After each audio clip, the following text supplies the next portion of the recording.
There's not one guy, one person in the history of this program that's bigger than the program.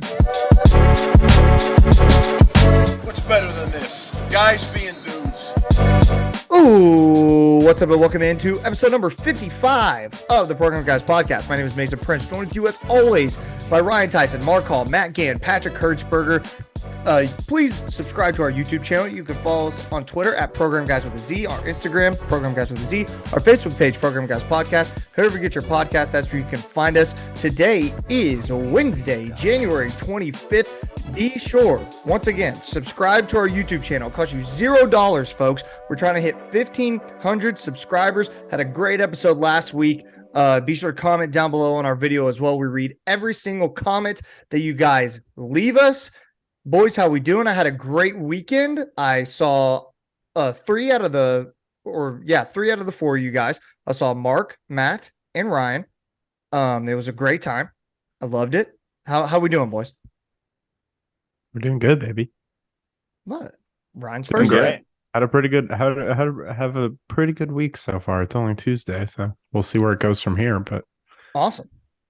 I'll be the flip side of that. It's been pretty busy, is Yeah. how Very busy. I would describe. But hey, I'm with the boys. I'm with the guys. We're no longer the boys. We were once the boys. We were once the boys. Maybe we give the story one of these days on that. Yeah. But we're now the guys, and best part of the week right here. It is the best part of the week. Pat, Callie, how we doing, brother? Great. Weather's been good. It's sunny. It's awesome. Did you guys see the videos of the stadium in the snow? Yeah, Norman? I did. Yeah. Looked really, really good. Yeah, that's that's awesome. That's on its way to Tulsa right now. It's 35 degrees and rainy. It's been rainy all day in Tulsa, but that's about to turn to snow. So it's Good luck. Rowdy. not looking forward to it. Two-wheel drive for me, so I'm screwed. pretty much. Uh-oh. Matt, how you doing? Like I always say, another week, another dollar. Mom's back. Jesus. I love him so much. All right, let's go ahead and get started. By the way, comment down below. Let us know how your week's going. We love talking to you folks. We love getting the feedback from the people. Hope you guys are having a great week. We're here to make it a little bit better. Some recruiting news for the Oklahoma Sooners is what we're going to start with, my people. Cale Fugate is going to commit, or has committed, I should say, to Oklahoma as a preferred walk-on. He played safety for Bixby, won player of the district and 2 state championships. He's 5'11" and 185. His friend from Bixby, Jacob Snyder, he's 5'10", 175, played wide receiver. So for those of you who are watching this and be like, okay, whatever, we got an in-state preferred walk-on from Bixby, these kids are good. Okay, as a dude who lives in the Tulsa area, Bixby is one of the premier high school programs, if not just the state of Oklahoma, but the entire country. The program itself runs very, very well. Lauren Montgomery is a great, great coach for that program. He gets those players big and strong and corn-fed. So these guys may not play like the best Georgia or Texas or Florida competition, but these are the best that the state of Oklahoma has to offer in terms of preferred walk-on. So it should be pretty good. You guys see anything out of these Bixby kids? Yeah, 2 things. No one's better than Jenks, right? We got to acknowledge that. Lauren Montgomery was actually my offensive coordinator at Jinx when I was there. Yeah? So Cool. he's good people. We support Lauren. We support him. Second thing with me, hot take here, minor hot take. Hold on, I'll get the hat. I haven't gotten the hat out in a while. Brother! We'll bring it out. We'll bring it out. It's back. It's not a big And thing. it's I the just wanted to OU one, say- actually. It is the OU one. Oh shit, it's backwards. All right, PG-13 pack. No, I mean I just see a lot of Jeez. similarities of what Jacob is, just the size and build, and what Drake Stoops is. I knew he was going to say it. We can't have any kind of cross-racial freaking comparisons. Nope. He can't be like, hey, you know who he reminds me of? Really like The one white guy Slow receiver. Jaleel. That Farooq. was not- not that. He can't be that, right? He's got to be the one white guy that's played receiver for us. Oh my god. That's not what I meant by it at all. bad. but Okay, go ahead. I, meant, Continue your I said point. size. Oh, and you're build. right. Yeah, Continue your okay. point, Pat. Continue. Your No, point. that was my point. That I'm was your excited point, for this okay. guy. Yeah. Okay. Yeah. Well, those are 2 guys as well. We also have Braylon Colgrove. He's a 5'9", 160 running back from Aubrey, Texas. And this just down the pipe today, a crystal ball from friend of the program, Parker Thune. Hold on. Can we talk about these three guys real fast? Like just a little bit more because they're all walk-ons. They're all preferred walk-ons. I've never heard of Cole, the last guy at all. Apparently, he committed like before the new year. Cole. Oh yeah, sorry. I hadn't heard from him at all. No, he's been committed, and I just haven't heard him because all I do is follow social media, and that's not real life.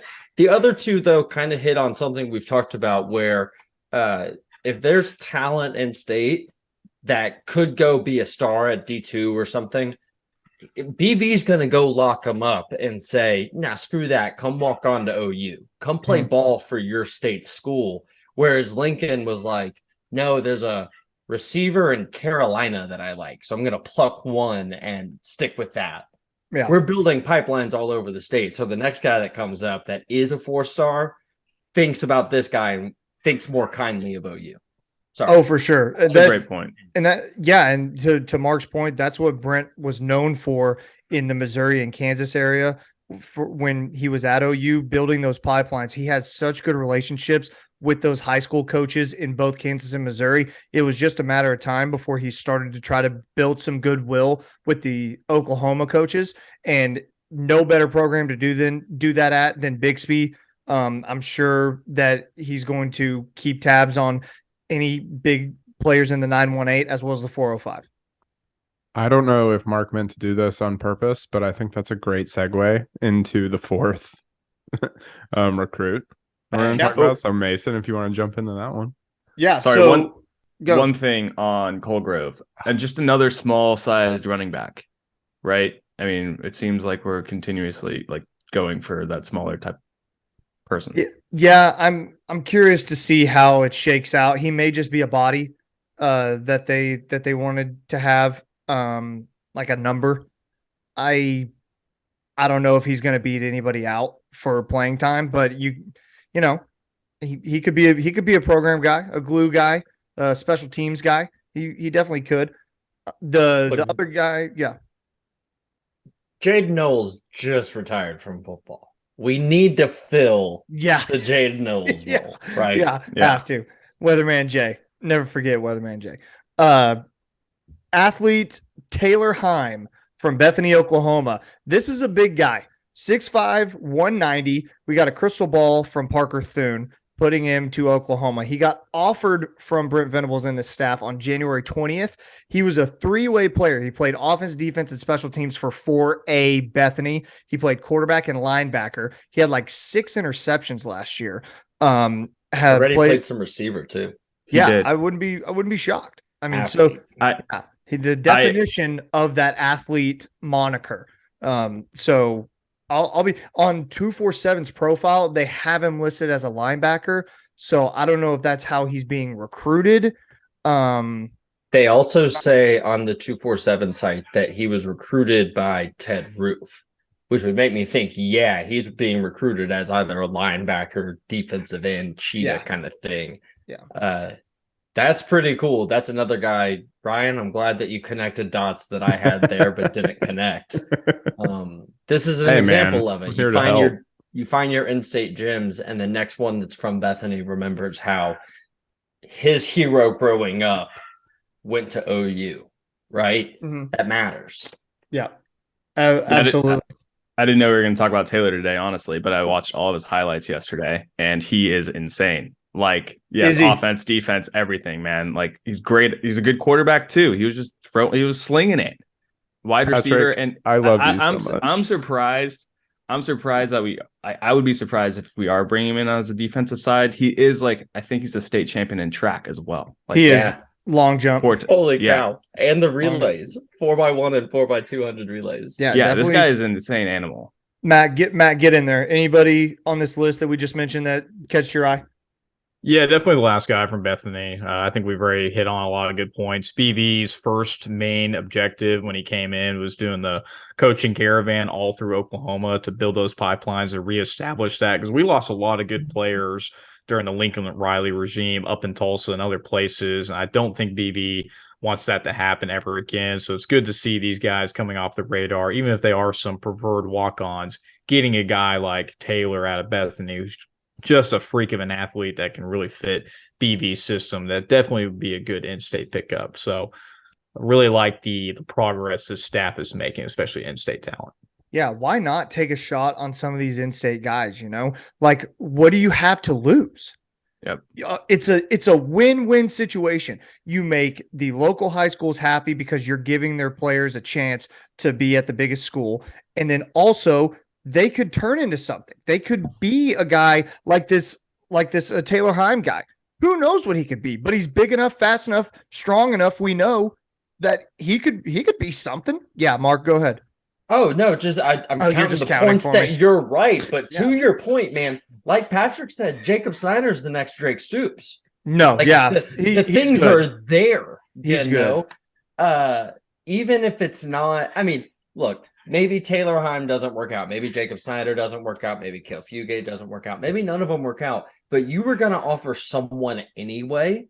And I prefer the positives that come on the field and off the field from getting a guy in state, locking that relationship down, and, you know, flipping a coin on a 3-star from Bethany versus flipping a coin on a 3-star from anywhere else. Yeah.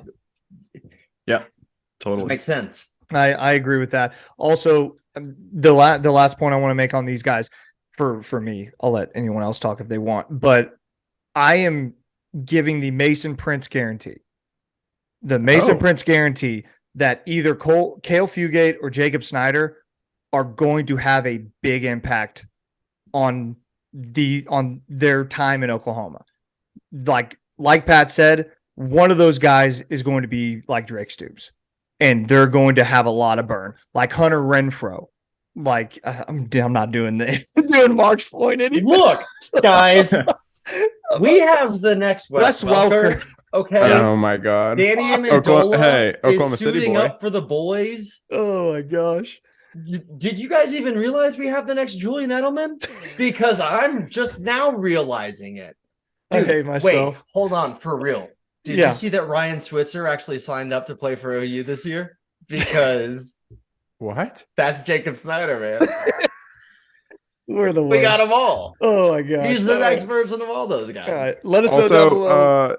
Mason, did you just pick them because they're from the 918 and you just have a, connection? I've seen both of those guys play 3 times this year, and they played on ESPN one time as well. Yeah. Those guys are the truth. That entire Bixby team was full of freaking studs. Those guys were the truth. The truth. Not frauds. They state champs. They were really freaking good.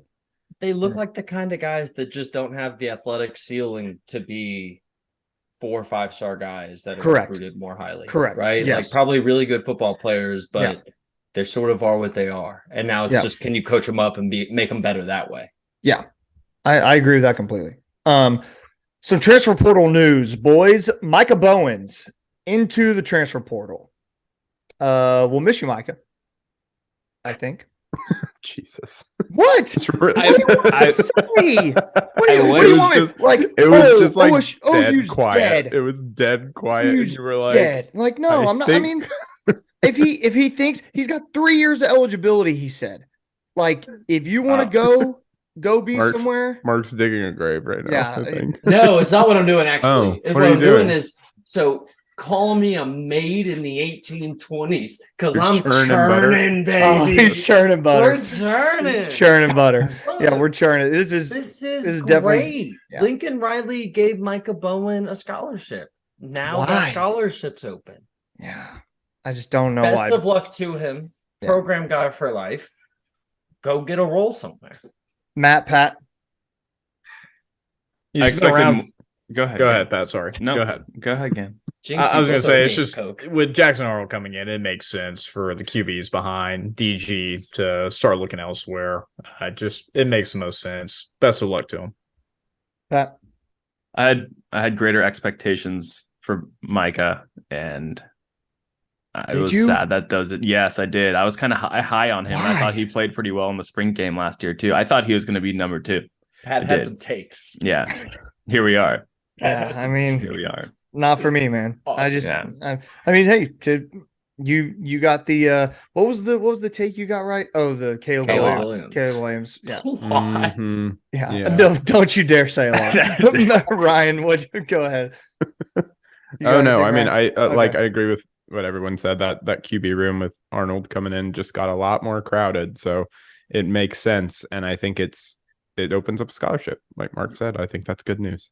So yeah, I think it also is telling that when Dylan Gabriel went down, none of us said Micah Bones' name at all. No. All that was talked about was Dave. No, I did. Well, we said Nick Evers too. Yeah, and we said Nick Evers. That worked out. Like, yeah, Micah Bowens it was just never going to work out. I wish him the best. 3 years of eligibility. I hope he gets somewhere and can play. Entering the transfer portal pretty late. So who knows? Well, I think we talked about it last week, right? They had until that day to go to their compliance officer, and Oklahoma's person slowballed the whole thing until Monday morning. Who hasn't been there? And we just got word of it today. Yeah. 3 years of eligibility, man. How long can people play football? Dude, we got him when I was still in Headington when I read about Michael Bowen coming. Yeah. Wow. It's been a while.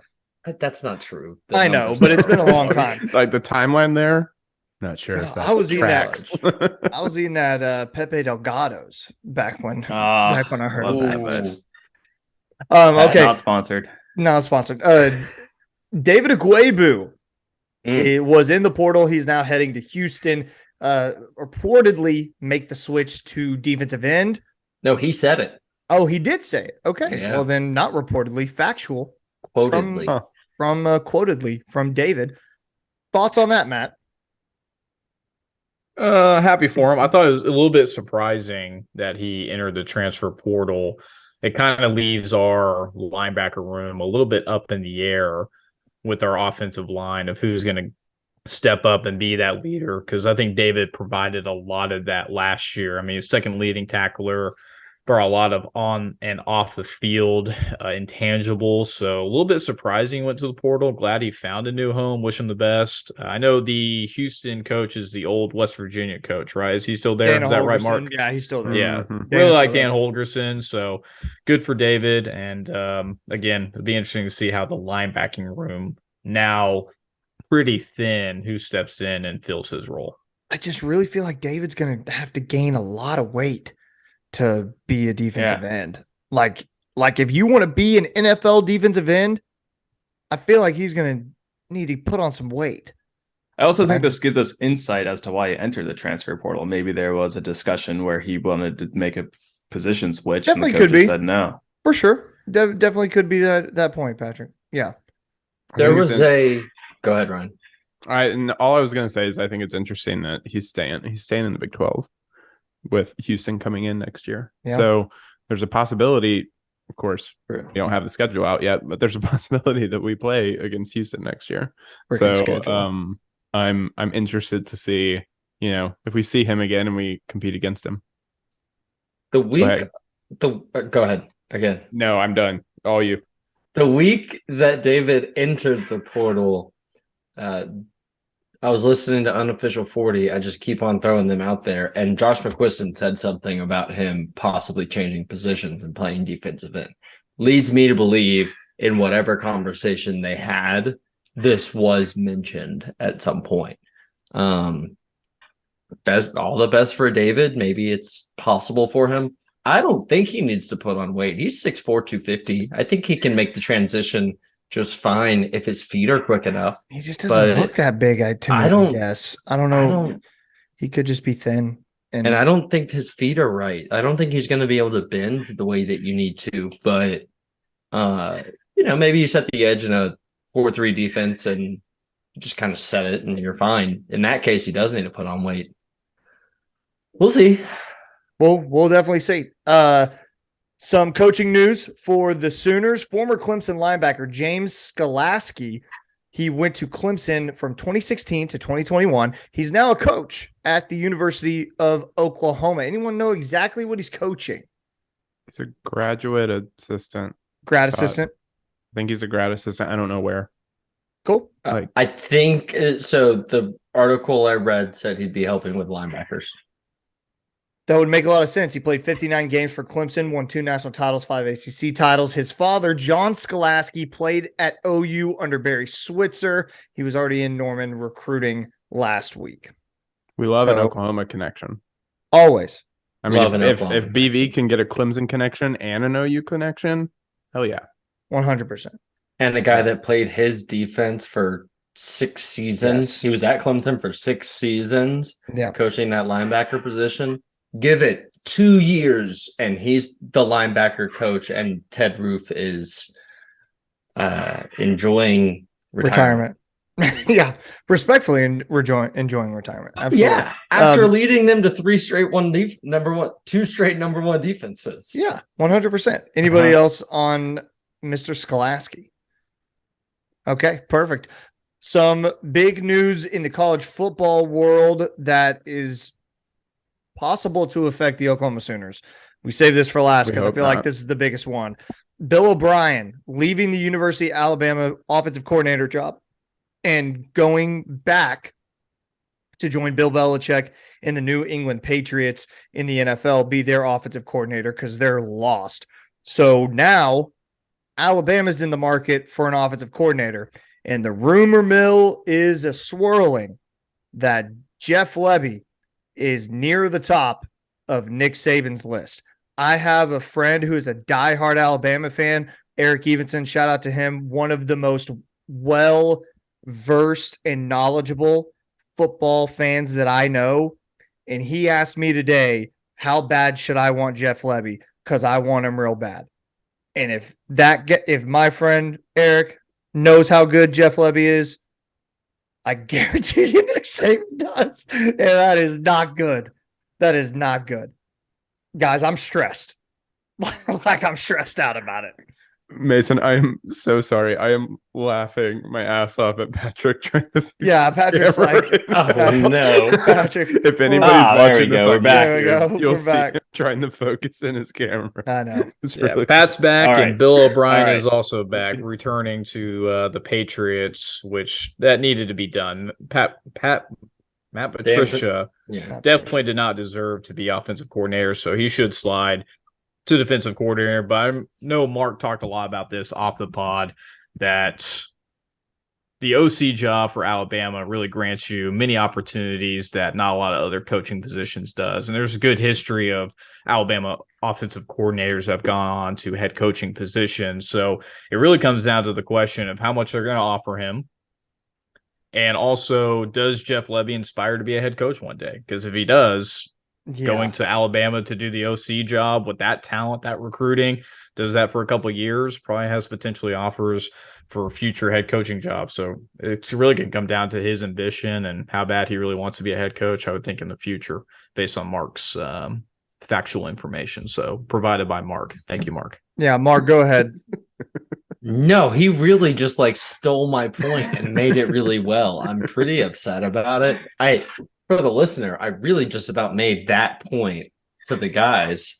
Like Matt said off air, the big thing is it's a faster, A to B to the top. You're right. Be at Alabama than it is to be at Oklahoma.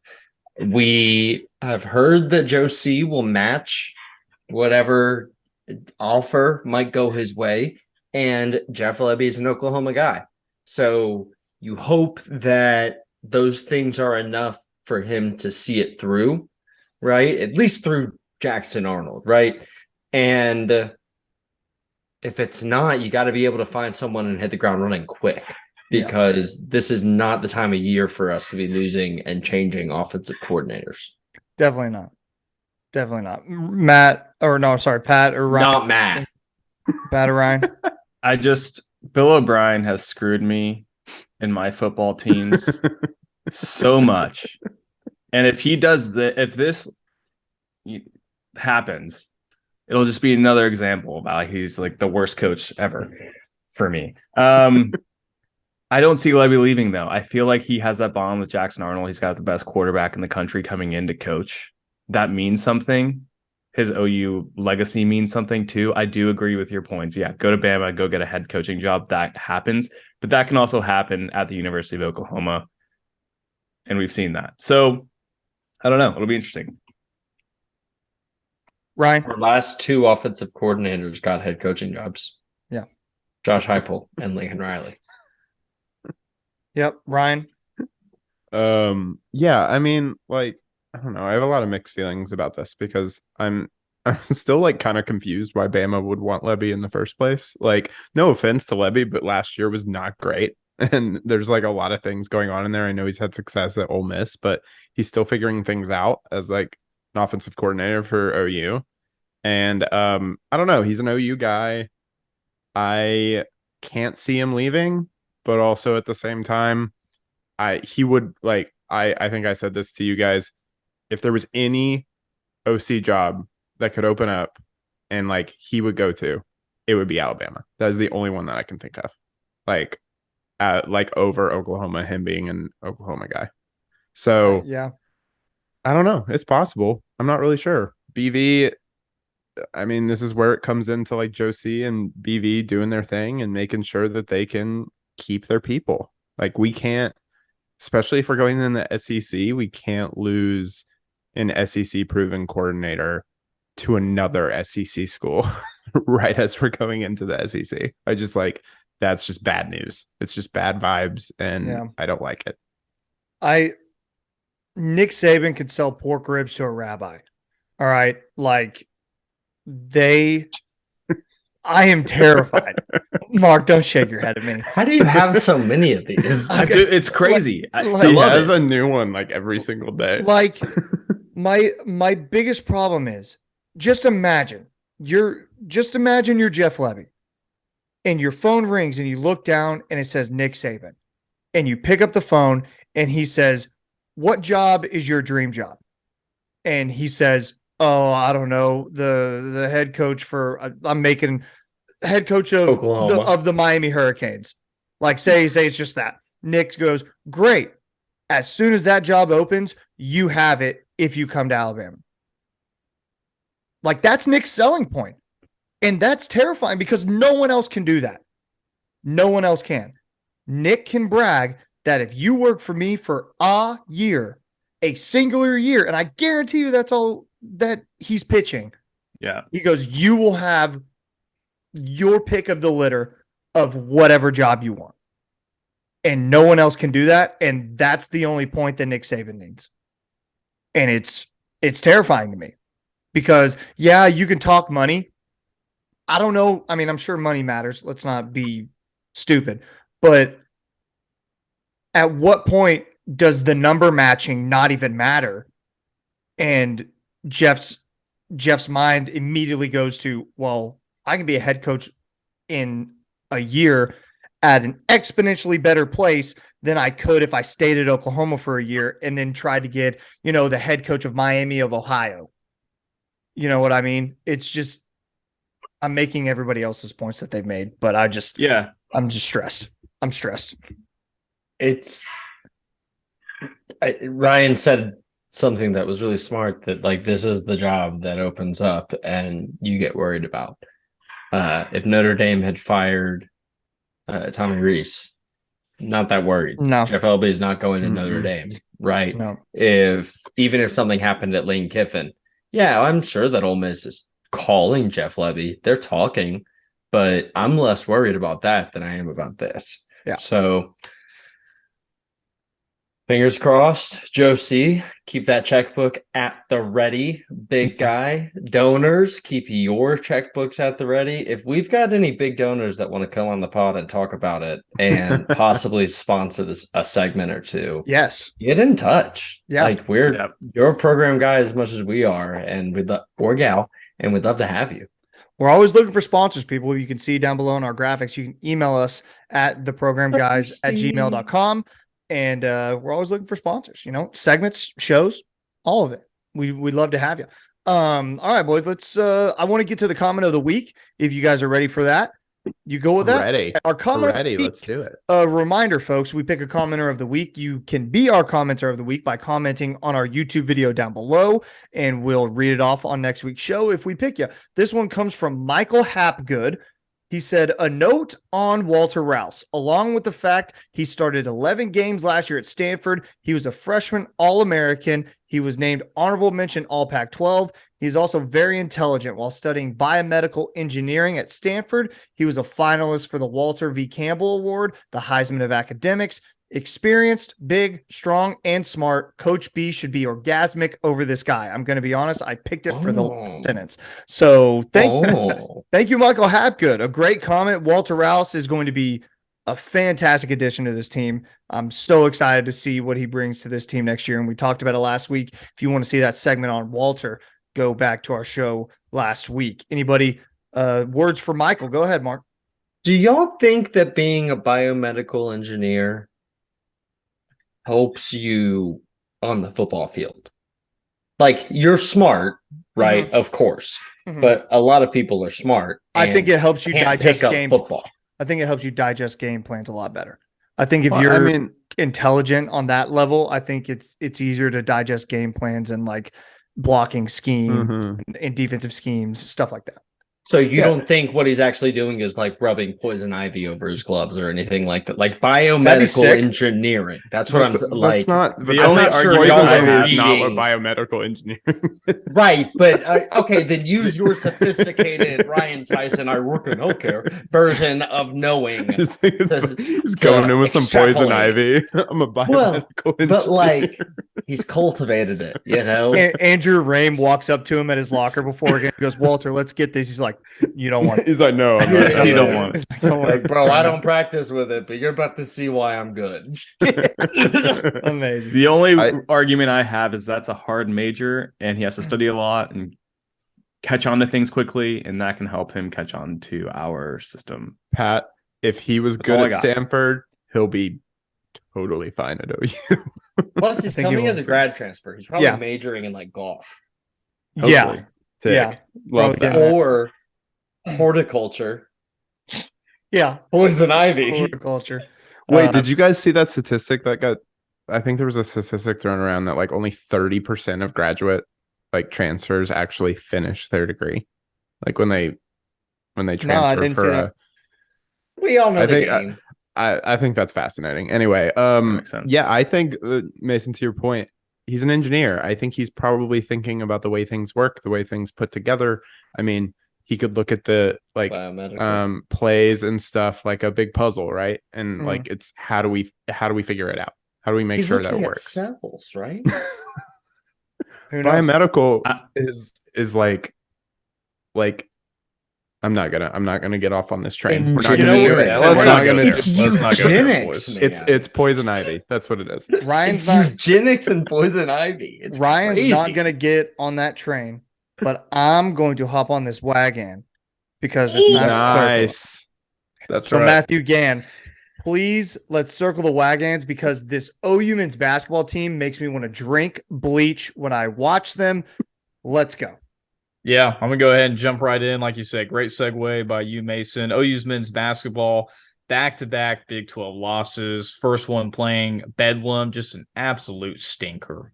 Absolute. I mean, they just looked like they were absolutely lost. Losing 72-56 in Stillwater.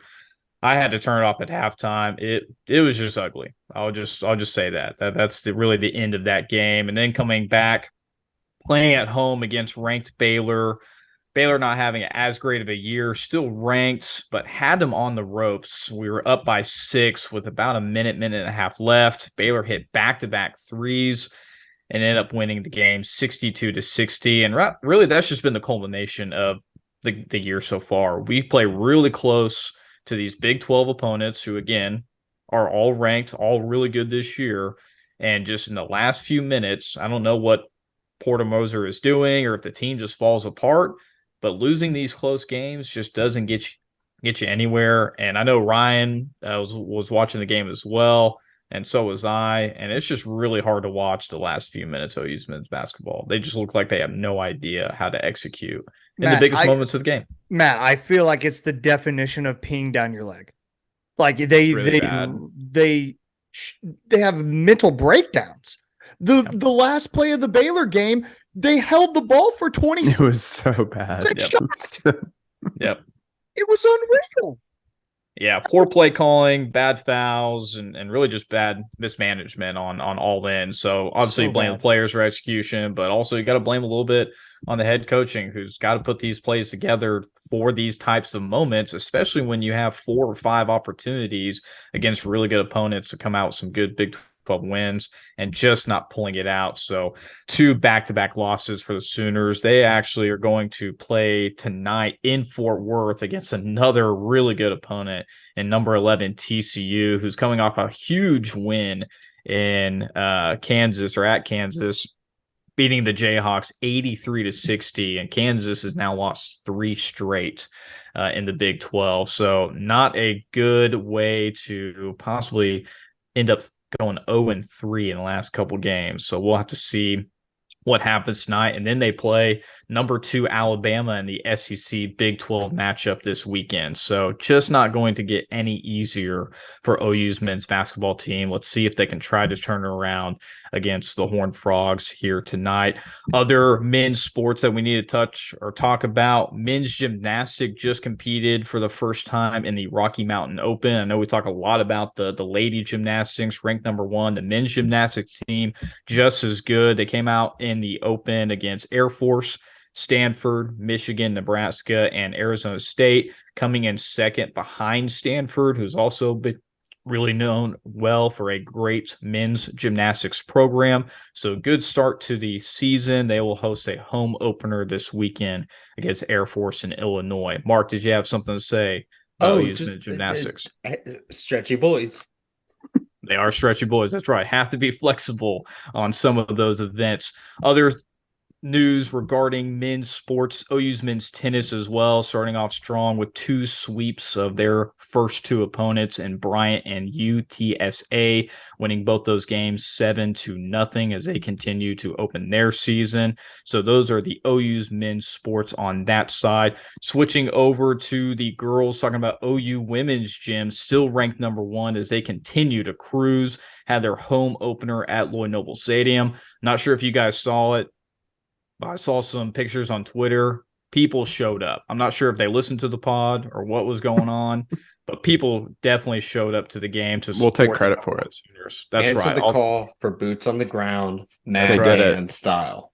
That's right. Incredible atmosphere as they beat number 5 Utah by another about 0.7 points, which is pretty in gymnastics score, a pretty dominant performance considering, even though what seems pretty close when you look at the numbers, those matter. It's a very slim margin of error when it comes to gymnastics and how they score. So incredible performance, being another ranked opponent. They're actually heading to Denver to play Denver, who is currently ranked number 9. So another top 10 opponent that the ladies will face. So good luck to them this weekend as they continue their great start to the year. Talking about at least another good basketball team, let's talk about OU's women's basketball, who just continues to cruise. They are currently ranked in the top 15 here in the nation after this weekend.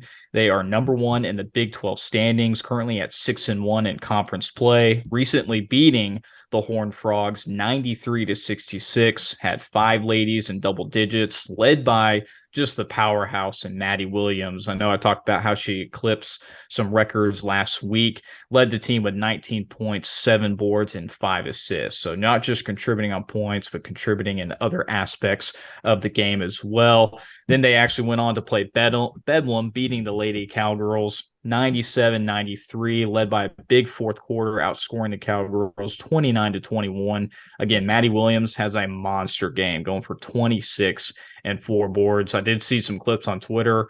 She is just, as you can tell, just the best player on the court at all times, no matter who they're playing. She is incredible to watch. Highly recommend, if you guys can watch the games, look out for Maddie Williams, because she is absolutely tearing it up on the court. They do play the Longhorns this weekend and will also play a ranked opponent in Iowa State, number 18, who will be coming in town. So good luck to the OU's women basketball team as they continue a great year.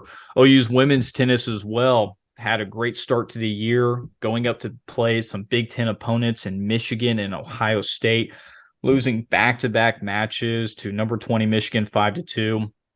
and number 17 Ohio State 5-2. So a little bit of a rough patch, still pretty early on the year before they play their first indoor tennis invitational, where they'll play Minnesota and either the winner of Texas Tech or Tulsa. So a little bit of a bump in the road, but that's just how their year is. Still very early on, but that is the Circle the Wagon segment. A lot of good news around the OU community as well. And one last little tidbit. I know softball is coming up. It is pretty much just OU women's sports in the spring, right? There's so many dominant programs. Saw this stat today that the Sooners come in unanimous number one in the preseason poll. I think we mentioned that last week. It is their 30th straight poll where the Sooners have been number one. That's the longest streak by any team in the past 15 That seasons. is ungodly. Yeah, that just shows the true dominance, not just from a year, but a year to year to year basis. So waiting to see the Sooners play in action here in a few weeks. Build the Patty Gasso statue and build it For out. sure. She's the GOAT. That's all it is. All right. Thank you, Matt Gann. Some NFL talk now. Gentlemen, before we get to our picks and before we get to the standings of where the boys are at, NFC Championship game, Philadelphia Eagles against San Francisco 49ers. We got the AFC Championship game, Cincinnati Bengals against the Kansas City Chiefs. So 9 University of Oklahoma former football players are playing or are active on NFL rosters in the championship round. That is the most of any school in the country. So shout out to those boys. Sorry. Wow. I just literally blanked. So the thing that I saw, or that we all saw, was that Jalen Hurts has been claimed by both Alabama and by Oklahoma. Who gets to claim it? Both. No, I think it's both. I don't. Not when you bench him and you make him switch schools. I've changed my mind. Okay. That was easy. Here's my thing though. I saw it was a really good tweet. I forgot who tweeted it, but it was essentially like if a quarterback had led passing yards for an entire season for your school, you get to claim him. So essentially, A&M can't claim Kyler Murray even though he played, but he didn't lead in yards, so you can't claim Kyler. Same with Joe Burrow. But we get Caleb by this metric. We don't get we do. Yeah, we would. Yeah, we do. Well, this is all for good conversation, guys. Yeah. Well, hey, that's what we're having right now, baby. Yeah. I think Jalen Hurts is in Oklahoma credit, but I'll go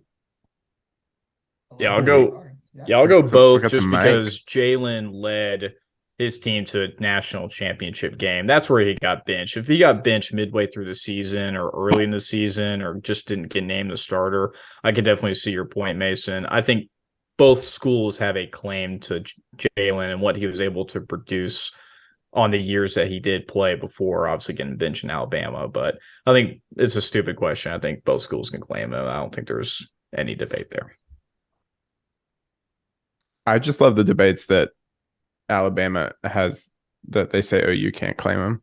I think that's hilarious. Like we definitely can. I think both schools can. Like, yes, he got benched at Bama, but he was a starter for Bama. And like he developed at Bama and then he came to OU. I mean, like, I don't think it's necessarily fair to say, oh, well, like you benched him, so you got to throw everything away. I mean, they had somebody better. I think we're missing the point here. They didn't just bench him. They didn't just bench him. But they had someone better, right? Left the school. He left. He said, I'm done. I'm going somewhere else. That to me should show you that he didn't want to be associated with Bama anymore. So he should no longer be associated with Bama. He chose to be associated with Oklahoma. Lost Matt Gann. Yeah. So I think OU gets to claim it. Yeah. Does transferring away mean that you no longer want to associate with the school. I think that was maybe worded harshly because I still like David Ugwoegbu and guys that Jaden Hazelwood, Theo Weiss. I have warm feelings towards the homies. What about Spencer Rattler if he's successful in the league? I'll claim Spencer, but like that's just because I like Spencer. He's not an OU guy. I don't think. No, I feel like whatever success he has is a result of Carolina. Which, by the way, whatever success Jalen had in getting drafted was a result of the Oklahoma gear. For sure. Not the Bama time. He was not a second round pick for his time in Bama. That's right. But that's, Lincoln Riley developing quarterbacks. So for sure. Yeah. I mean, we can't deny it now. No, absolutely not. I think that if we're talking about that metric and we're saying okay, who developed him into who he was today and who he was able to be, I think that's probably more Oklahoma because of his time spent in Oklahoma. But he spent most of his college career at Alabama. So, I mean, I think I don't know. I think both. Okay, I feel like this is a pointless exercise because we're just going in circles. So no, where we land is everyone's an OU guy unless we just said we don't claim them and yeah, exactly. Bingo. Okay, we choose. So here's where we stand right now. By the way, what's our punishment? What's our punishment for last place? I think it's Mark's. I also think it's Mark's. What is Mark's idea again? Say it again. So the loser has to give a 5-minute report on the strengths and weaknesses of the 2023 USC recruiting class. I'm not just saying I know. This thing needs to be well read. Okay. I guess I'll just go ahead and get started. Oh no, it's either me or you, big boy. So okay, that's our punishment. That's our punishment, folks. So here is where we stand right now. Mark 5-5, Pat 5-5, Mason 5-5, Ryan 3-7, Matt 3-7. Wow, what a week for me last week! Amazing. Yeah, Mason, you killed it. What a week! Killed it, Mace. I went 1-3, and I was 4-0. Man, just great picks for me. They all worked out. It was fantastic. Let's see if I can stay hot with these two games. Ryan and Matt. Down to the wire. They're still alive. One of them could go 2-0 and one of us could go 0-2. That's right. It's dangerous. That's true. Well, we got the Super Bowl. I'm picking away from you guys, and it's gonna make it fun. For sure. So hold on. For that reason, they should have to alternate picking first on these two games. Yes. And I agree. Should pick. I agree because I lost last year, and that's what you guys did to me when I was in this position. So I think they need to go first. Okay. It's only deal. fair. Yeah, okay, so I'm Mark. I'm sitting up top. I don't have to worry about a punishment. I'm literally tied. First game. We'll start with the NFC Championship game. 49ers at Eagles. Oh, where's my spread?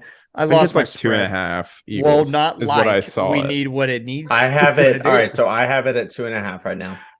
Mark has it 2.5. That's what we're going with. 2.5. You giving me shit over here? I gave you the right answer. You guessed. That is not fair. You guessed. Saw it. Okay, so -2.5. Eagles -2.5. Eagles. Okay, yeah. Eagles -2.5. We'll start with Matt. Matt, what do you got? Yeah, I've been thinking about this all day.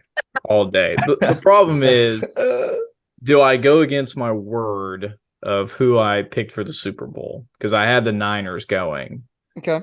But watching the game last week, the Eagles just absolutely dismantling the Giants, even though I think the Giants are probably a little fraudulent this year, right? Excuse me. They beat my team, which was also fraudulent. Okay, which is probably the most fraudulent team in the NFL. They have the worst point differential in the league. So let's just calm down. We're not talking about the Vikings. I'm sorry about bringing them up. Yeah. Continue. Anyways. Oh, I thought Matt was talking about the Packers there. Sorry. Oh.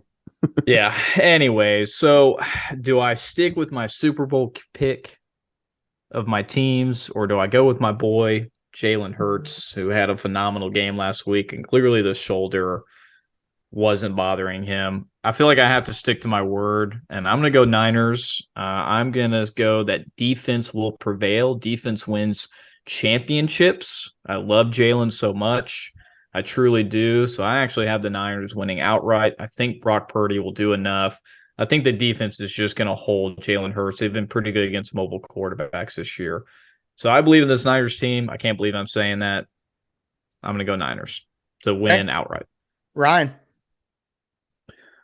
Okay, so we're gonna make this a little fun just because. I think I also picked San Francisco to go to the Super Bowl, but I'm going Eagles because I think it at Philadelphia is huge. I think like being at Philly, very, very hard place to play. And I think they looked extremely good last week. I also think San Francisco looked good, but San Francisco has been a little wobbly at times. I think overall they come out and they're the better team for sure. I think Philly came into that game last week and completely dominated, and they were I think the only game that dominated pretty much. I mean, Cincinnati, you can make a case. You can make the case for them for sure. But I'm gonna pick Philly. I think they proved me wrong. I think I was kind of down on Philly for a while. They played really well last week. I think it's going to be at Philly. I just have faith in Jalen Hurts in that squad. So give me Philly. Okay. I got Philly -2.5. I think they're the better team. And I think when you get down to something like this, the home team really is going to feed off that energy. I think this is the week that Brock Purdy starts to look human and starts to look like the Mr. Irrelevant draft pick that he was. He started showing signs of it last week. Yeah. So, slowly. and I think the Eagles defense is good enough to cause some problems. I know D'Amico Ryans and that San Francisco defense is out of this world, and they're really, really good. But man, the Eagles on offense can cause you a ton of problems. And I just don't think that San Francisco can keep points off the board with that potent Philly offense and Nick Sirianni. Okay, go ahead, Mark. I am taking the Eagles. I think we saw a little bit of Brock Purdy regression last week, and I think the big matchup to watch for is going to be Kyle Shanahan versus Jonathan Gannon, the DC for the Eagles. Can the Eagles do enough to disrupt Brock Purdy? Because he's really the only part of that Niners offense that you can disrupt. Maybe they can force a fumble, get a couple of picks, and really shut it down before it gets going. Because if you don't, that offense is going to go better than yours. That's the way it's built to run. They are very, very good.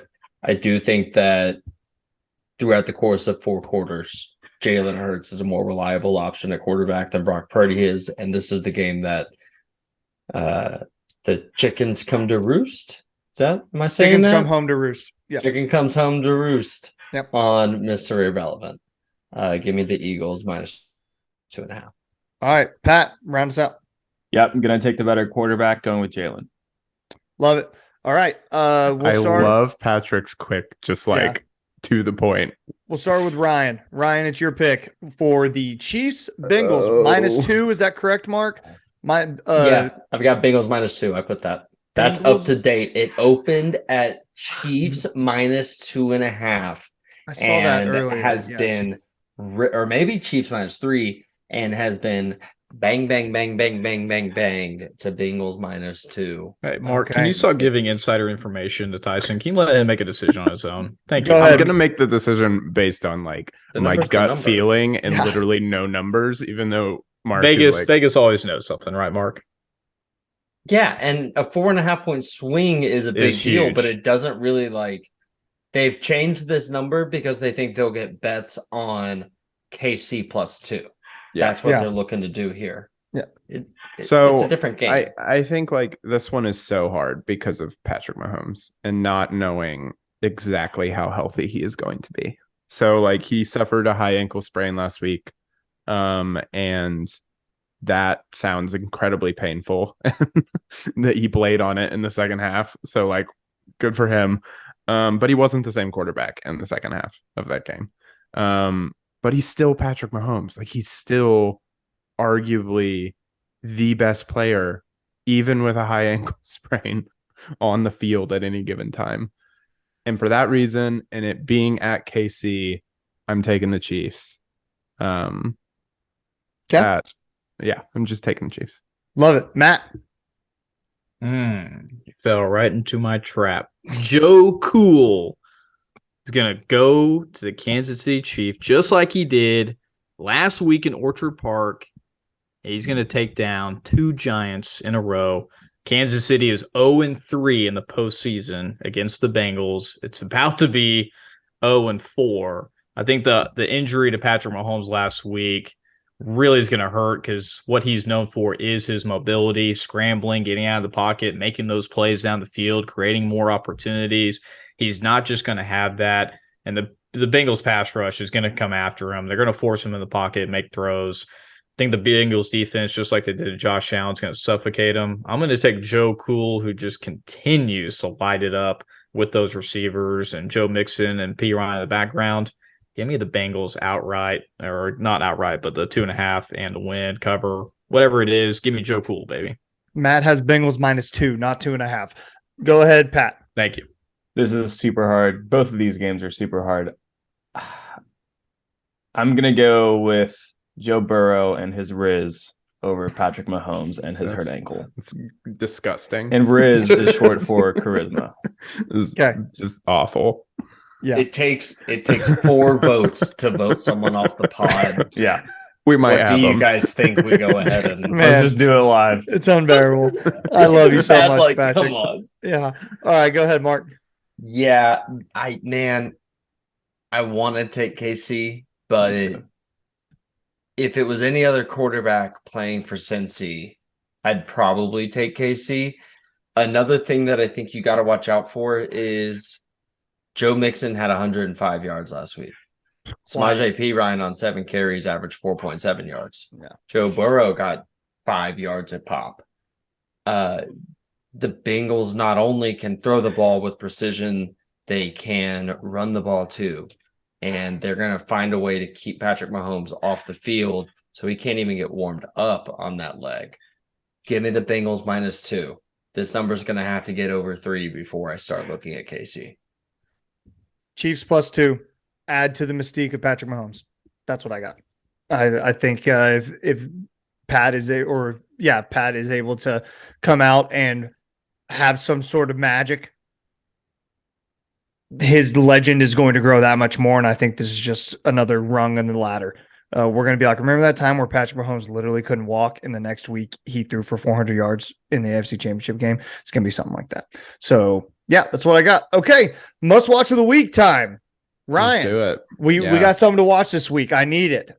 Yeah. I think it might be something that some of y'all are already watching. So, I am going to talk about an HBO show called The Last of Us. And it is just on its 2nd episode. So its 2nd episode premiered on Sunday night. So a couple nights ago. It is a 9-part. I don't think it's a limited series. I think it's like an actual television series because they have enough content that they could make a season 2. But it is a drama television series on HBO, not HBO Max, HBO regular. That's important. But it so I couldn't go find this on my HBO Max. You can find it on HBO. Oh, Max, so but it's not real life important. It's important if you're snobby about studios. It's important to me. Okay. No, it's important for quality standards. HBO original is over here and gets more money and more things to play with. And HBO Max doesn't get as much things to play with. Like, which one was Station 11? HBO Max. So that shows how awesome that they did without doing, without getting the HBO money, the HBO original money. I'll stop. We can keep going. I can keep going. Mason is like, no, we have a time limit on this thing. And I haven't even started talking about the TV show yet. Okay. So like I was saying, The Last of Us is going to be a 9-part television series for the first season. And it is actually adapted based on a PlayStation video game, which, if anyone knows anything about video game adaptations, usually people know they're horrendous and people do not know how to adapt the video game medium to the either television or movie medium. It's very difficult to do. The good thing going for The Last of Us is the video game on PlayStation is very cinematic, so it just kind of has that going for it. It would make sense to move it over into like a TV show like they've done. So what is it about? It is essentially a post-apocalyptic world in which, and I'm being serious when I say this, but in which fungi or mushrooms have been able to infect human beings and take them over and essentially turn them into zombies. And this is like an infection that begins in Indonesia and spreads throughout the world and basically causes a worldwide shutdown and turns into just a post-apocalyptic like wasteland, essentially. And the show centers around two individuals, Joel and Ellie. And Joel is about a 55-year-old guy who went through an extremely traumatic experience when the outbreak started. And Ellie is a 14-year-old girl who was born after the outbreak started and plays an extremely important role in what could happen in the future and the survival of the human population. That's all I'll say there to avoid spoilers. So it basically charts the course. This show charts the course over a specific period of time where Joel and Ellie have to basically cross the United States of America. What is the United States of America now in this wasteland? In order to get from point A to point B. And it kind of basically, chronicles all of their adventures together and like everything that they go through. Starting with kind of what, like, some barrier to entry. Like, how do I say this? If you don't like, some people don't like mushrooms and don't like fungi. I've seen this on Twitter lately. Some people are just very anti-mushroom. And if like you're anti-mushroom, maybe don't watch this movie or this TV show because it's a little creepy how these like zombies and stuff look. They look kind of like mushrooms in a way because of like the way that they're infected. So like don't watch it if you don't like that. Some people don't like that. And then it's pretty depressing. Like it's pretty heavy. It's like there's not a lot of lightness in this show, and I think they try to make it a little light with some of the characters and how they play off of each other. But ultimately, this is some really, really traumatic stuff, and sometimes it's difficult to watch. The opener opens with a very, very traumatic scene, so like keep that in mind as you're going into it, especially if you've dealt with any kind of loss before. I would say the high points here are, just the direction and the cinematography. This was created by the same guy who made Chernobyl on HBO, which is an incredible miniseries that I highly recommend you go watch if you haven't. It's kind of got the same vibe as that, very post-apocalyptic, very deep, very dark, things along those lines.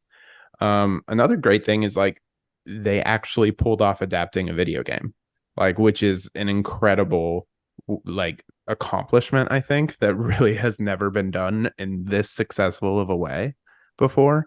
And as someone who's like played the game through multiple times, and I consider this like one of my favorite video games of all time, like it's really awesome to see it on screen, but also they've changed little things here and there that make it work.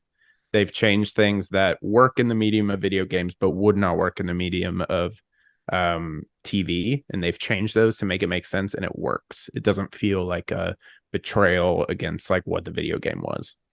The performances are incredible. I guess I forgot to mention who's in this. Pedro Pascal, who we love from Mandalorian, Game of Thrones fame, plays Joel, and then Bella Ramsey, also from Game of Thrones. And Narcos, and Bella Ramsey, who also is from Game of Thrones, plays Ellie. Gets them spot on. Perfect casting, perfect performances. If you've played the game, you know exactly how these characters are supposed to act, and they act perfect. Special shout out to Anna Torv, who plays Tess. Really, really great performance in the first couple episodes by her. Yeah, I mean, it's just like I highly recommend it, guys. It's gonna be, I feel like, the water cooler show of the next couple months. A lot of people are watching it, a lot of people are loving it. Get on the train, and if you've ever played the video game, even if you haven't, maybe this'll tempt you to go play it. It's got a little bit of a horror element to it. We're dealing with zombies here, but mostly it's about the drama and about the relationships and about the connection and just about like being human beings and how we survive. So really recommend it. That is The Last of Us on HBO. Pat, are you in or out on this? I'm out, but I will say I'm out. Why? Just because it can't happen. Yes, it can. Not real. Have you Patrick, read the article? Did you get the vaccine? No, Patrick. So listen, this is why It I wanted can to happen. I wanted to have this talk. So the fungi that infects all these people can only survive in like insects, things with lower like body temperatures. This is a real fungus. Like they use the actual name of it. And what it does is it takes over its host and treats it like a puppet. And then when it's done using its host, it freaking kills it and moves on to the other thing. And a mushroom comes out of its head. Is a real thing. It's and on planet Earth. They were like, oh, well, this can't happen because humans' body temperature is too high. And they say, well, what if the world temperature increases? That would force this fungi to evolve and adapt. Something that has happened. Patrick, I'm gonna send you this article I just read That's on great. The Ringer. One about last this. thing. Okay. That is like it says that it's real and it can happen. Like mycologists who study fungi. In theory, you would think like, okay, there are infinity possible mutations of such a fungus. Why couldn't it at some point get to that point, right? It's sort of the multiverse theory, but mutations, right? I mean, we already have fungal infections, you know, athlete's foot, all that kind of stuff. Like those exist. This is much different. Is it? Okay. All right. That's Ryan's muscle. Go ahead, Mark or Matt. Matt, go ahead. I was just going to say, I think we should have a Twitter poll. Who would die first or survive the longest out of the program guys in a post-apocalyptic world? I know who my vote would be for dying first. I think we can all agree. Am I right? Yeah, it's Patrick. I know. It's Patrick. He's too tall. Patrick would just be like, it's not real. On the poll. Man. Oh, all of a sudden, all that height. I am taking mushroom powder. I've been putting mushroom powder in decaf coffee as a substitute for regular caffeine coffee, and I can't tell you how good I've felt the past week. That's fantastic. No free ads. What side are you on? The will send fungi you a or list. the human side? And you're drinking that I'm telling you, all the Californians are going to turn into zombies first because of this mushroom obsession that you guys have. All right, our PGP MVP segment of the week. Let's wrap the show up. Let us know down below in the comments if you're still with us who your MVP of the week is. We love reading all those comments. Go ahead, Pat. We'll start with you. All right. I've got soccer, and I know what you guys are thinking. Patrick, this is a football podcast. Why are you talking about soccer? Well, it's related to football. As you all know, there are 7 stadiums in the country in the NFL that have turf. The players hate it. Wait, hold on. I didn't know that. No, Yeah. this is a really great. I'm glad that we're doing this, Pat. Okay. All right. Go. Sorry. Okay. No, All right. you're right. I don't know why I've had to pause there, but you keep going. there are 7 NFL stadiums with turf. Players hate turf. Turf causes more injuries.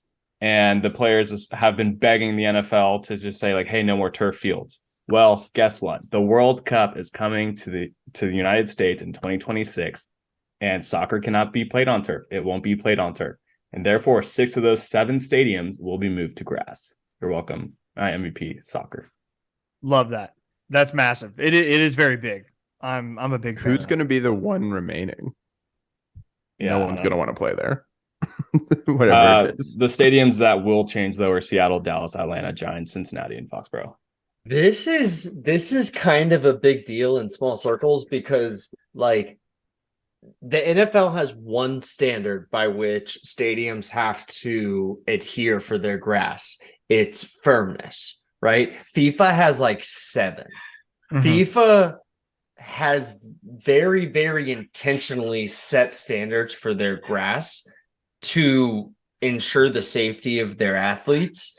And the NFL has never done it before. But the moment FIFA wants to come over, all of these stadiums are ripping their shit up to make sure they can put primo stuff in there for these new athletes. If I was the NFL Players Association, I'd be throwing the biggest bitch fit you have ever heard. You can't count the number of ACLs that have been torn on the Pittsburgh Steelers field.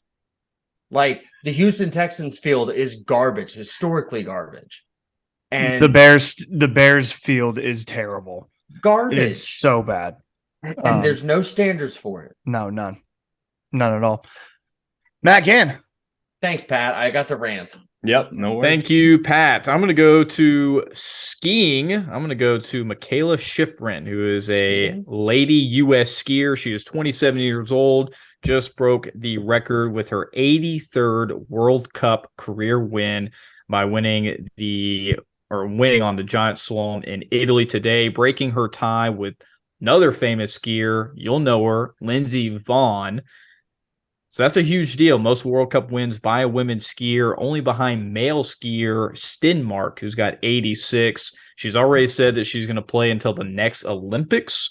So that's another 3 years down the road, especially for her and her career. She was at the 2022 Beijing Olympics. She was projected to win 5+ medals, didn't win a single one, but now she's on a streak, an amazing win streak, gets a very good career win, a career winning win. Got to give a shout out to Michaela Schifrin taking over, and will continue to increase that lead by a pretty wide margin. So U.S. skier Schifrin. Perfect. Mark? I had one, but skip me. Ryan.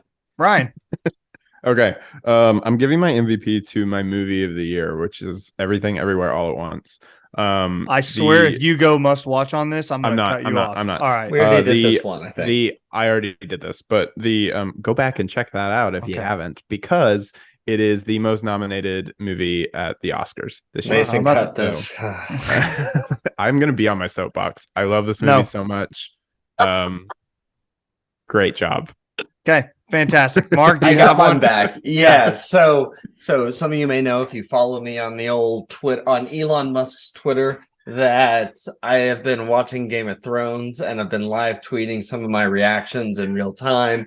And seasons 1 through 6 of Game of Thrones, that's my MVP, man. So good. It doesn't miss. People used to say season 5 is like a down season. Look, I get it. Cut out every second in Dorne, though, and we're good, baby. We've got a good show stuff, like right there. Hard Home? Show me Hard Home. Show me Hard Home accomplished in any other show. Can't do it.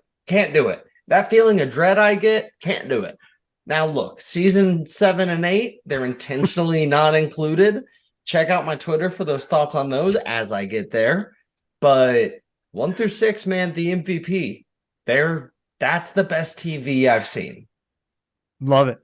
That's Mark's MVP. Just Ryan? touching on that. Hey, it's TV. I got to touch on this for 2 seconds.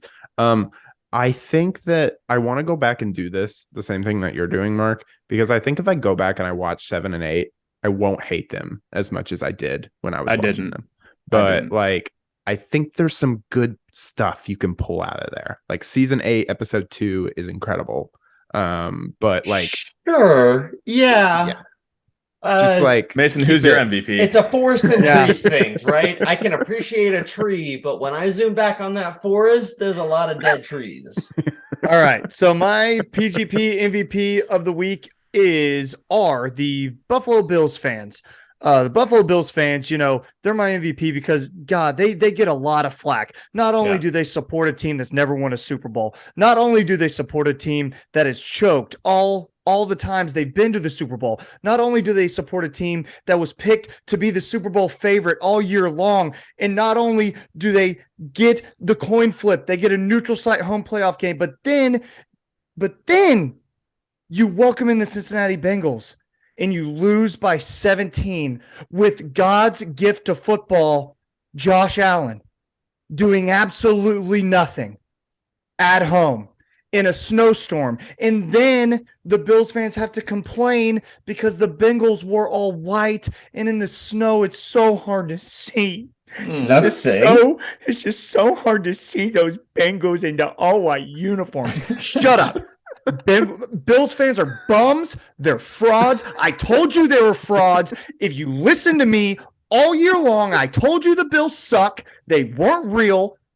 And this is what happens. And Stephon Diggs is going to leave because Stephon Diggs walking on the sideline, going to Josh Allen like, what happened? What happened? Throw me the ball. He's out.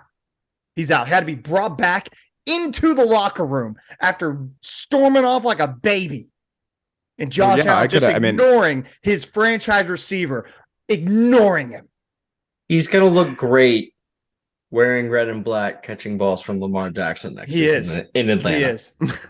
God, I'm sorry. That just felt so good. Have fun with Diggs. So he's dramatic. That felt so good. Okay. Minnesota. That's our show for the week.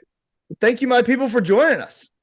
It was always fun. We'll be back next week for episode number 56. Be sure to like, subscribe on our YouTube channel. Trying to hit 1,500 subs by the end of the month. You can follow us on Twitter at Program Guys with a Z, our Instagram Program Guys with a Z, our Facebook page Program Guys Podcast. Wherever you get your podcast, that's who you can find. So you can find on Spotify, Apple Podcasts, Google Podcasts, all of that good stuff. I know my mic cut out, but it's okay. We're going to keep it in. We're going to roll with it. We're going to roll with it. That's going to do it for this week. We'll see you next week. Pat, take us out. Keep pushing it, baby.